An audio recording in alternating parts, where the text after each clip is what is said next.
प्रधानमंत्री नरेंद्र मोदी ने आज जमशेदपुर संसदीय क्षेत्र में चुनावी जनसभा के दौरान ये कहा कि राज्य सरकार केंद्र सरकार के कार्यों में उड़ोड़ा अटका रही है और कई अन्य आरोप भी लगाए हैं राज्य सरकार पर। प्रधानमंत्री नरेंद्र मोदी ने धालबुम गांव का जिक्र किया प्रधानमंत्री ने कि यहाँ एयरपोर्ट बनना है, लेकिन जो राज्य सरकार है वो रोड़ा अटका रही है। क्या वो रोड़ा क्या है? एनओसी राज्य सरकार नो ऑब्जेक्शन सर्टिफिकेट नहीं दे रही है और इसको एक तरह से इस पूरे क्षेत्र को विकास से वंचित करने का पाप कर रही है। राज्य सरकार कभी भी नहीं चाहती है कि 3.5 करोड़ झारखंड का भला हो, झारखंडियों का भला हो और उनका तरक्की हो। आज प्रधानमंत्री जी ने पहली बार देश की जनता के सामने जितनी सरकारें गैर भाजपा की है, कांग्रेस की सरकार है, उनसे कहा है कि क्या आप बताएंगे कि उद्योग का विरोध करने वाले, उन्नयन का विरोध करने वाले आप सब लोग, जब आपके यहाँ कोई निवेश नहीं जाएगा और भाग करके चला जाएगा तो इसमें आपकी सहमति है क्या? एक झारखंड मुक्ति मोर्चा कांग्रेस की आरजेडी की सरकार ने भी यहाँ निवेश लाने के लिए कई करोड़ रुपए खर्चे किए। एक तरफ वो कहते हैं उद्योग का विरोध करते हैं, दूसरे तरफ निवेश के लिए आग्रह भी करते हैं। तो ये सारे भ्रष्टाचार का खेल करने वाले लोगों को आज प्रधानमंत्री जी ने आईना दिखाया है और अगर इस सरकार में थोड़ा भी नैतिकता है तो उसको घोषणा करना चाहिए एनओसी देने का कि हम देंगे और आगे आने वाले समय में एक काम प्रशस्त होगा। एक बड़ी बात उन्होंने ये भी कही कि जो ईडी छापेमारी कर रही है उसमें जो पैसे बरामद हो रहे हैं वो गरीबों तक जाएगा, उसमें कानूनी विचार विमर्श किया जा रहा है। ये क्या है? मतलब ये केवल चुनावी जुमला कहा जाए या वाकई में धरातल पर कुछ बात? आप मोदी जी को सुने होंगे तो मोदी जी ने देखा है कि बताया है कि किस तरह से जनता का गाढ़ा पैसा उनके पास है। अब वो पैसा कैसे कमाया होगा? किसी को नौकरी के नाम पे कमाया होगा, किसी को और किसी चीज़ से ले ज़मीन बेच करके ठग करके कमाया होगा। तो ये जो पैसा का स्रोत पता करके जब किसका, गरीब का किसका लूटा हुआ धन है, और लूटा हुआ धन को मोदी जी ने कहा है कि हम अपने खजाने में नहीं रखेंगे, उसको वापस कर देंगे।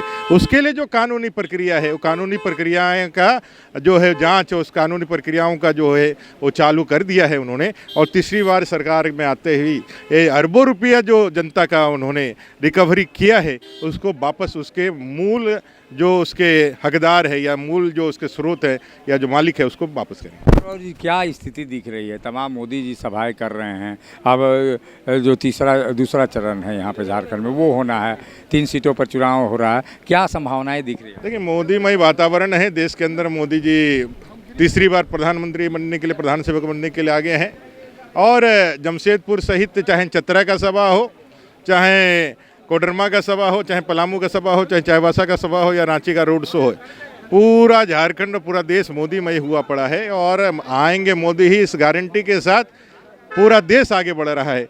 विपक्ष की जमानत जब्त होगी, 400 के पारों के सीटों के से जीत करके झारखंड में भी 14 सीटें हम लोग जीत करके तीसरी बार प्रधानमंत्री बनाएंगे। ये थे विपक्ष के नेता अमर बावरी जो बता रहे थे कि झारखंड में बीजेपी की स्थिति मजबूत है, लेकिन चुनावी समीकरणों के बाद पता चलेगा कि आखिर क्या झारखंड में वाकई बीजेपी मजबूत स्थिति में है।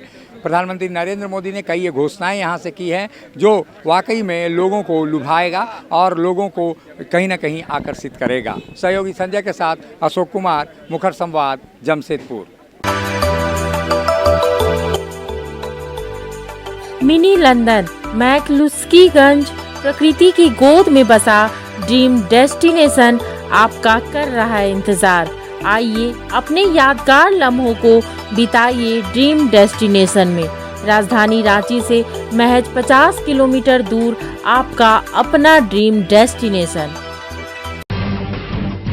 जब टूटती है आस, जब थकती है सांस, जब रूठते हैं अपने, मुंह मोड़ता है जमाना, जब अंगड़ाई लेता है संकल्प, फिर बनती है कहानी, बनते हैं अनमिट निशान।